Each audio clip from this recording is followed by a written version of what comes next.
is about The Black Cat by Edgar Allan Poe.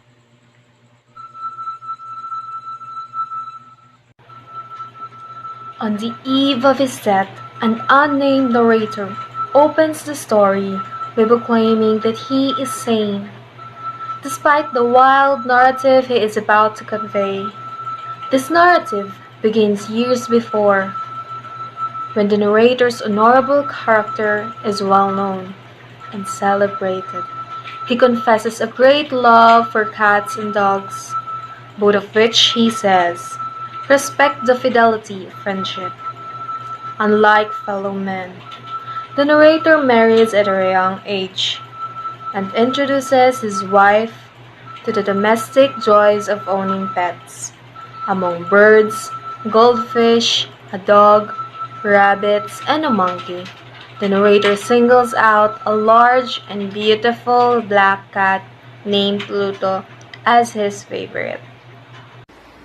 Though he loves Pluto, the narrator begins to suffer from violent mood swings, predominantly due to the influence of alcohol. He takes to mistreating not only the other animals, but also his wife. During this uncontrollable rage, he spares only Pluto. After returning home one night, the narrator lashes out of Pluto, believing the cat has avoided him. He vengefully grabs the cat, not only to be bitten on the hand. In demonic retaliation, the narrator pulls a penknife from his pocket and cuts out one of the cat's eye. Though the narrator wakes up the next morning with a partial feeling of remorse, he is unable to reverse the newly ominous course of his black soul. Ignored for certain now by the wounded cat, the narrator soon seeks further retaliation. He is overwhelmed by a spirit of persiveness and set out to commit wrong for the sake of wrong. He hangs out Pluto from the limb of the tree one morning. On the night of Pluto's hanging, the narrator's family's house burns down, but he dismisses the possibility of a connection between the two events. The day after the fire, which destroys all the narrator's possession, he witnesses a group of neighbors collected around a wall that remains standing. Investigating the shouts of amazement, the narrator discovers the impression of a gigantic cat, with a rope around its neck on the surface of the wall. The narrator attempts to explain rationally the existence of the impression, but he finds himself haunted by this phantasm over the course of many months. One night, while out drunk, the narrator discovers a black object poised upon a large barrel of alcohol. A new black cat has appeared, resembling Pluto, but with a splash of white fur. With Pluto, the narrator experienced a great fondness for the mystery cat, which no one has seen before. The cat becomes part of the household, much adored by his wife as well. However, following the early pattern, the narrator soon cannot resist feelings for hatred for the cat.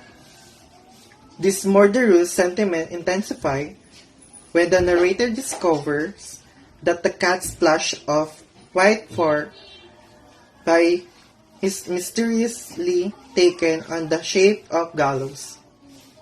The structures on which hanging takes place, the white furs reveals the mode of execution that claimed Pluto, and the narrator pledged revenge. One day, descending into the cellar of the building with his wife, the narrator almost trips over the cat. Enraged, the narrator grabs an axe to attack the cat, but his wife defended the animal. Further angered by the interference, the narrator turns his rage at his wife and buries the axe in her head. Faced with the evidence of his crime, the narrator considered many options for the body's disposal, including dismemberment and burial. The narrator eventually decides to take advantage of the damp walls in the basement and entomb the body behind the plaster. Without any difficulty, the narrator creates a tomb in the plaster wall, thereby hiding the body and all traces of his murder.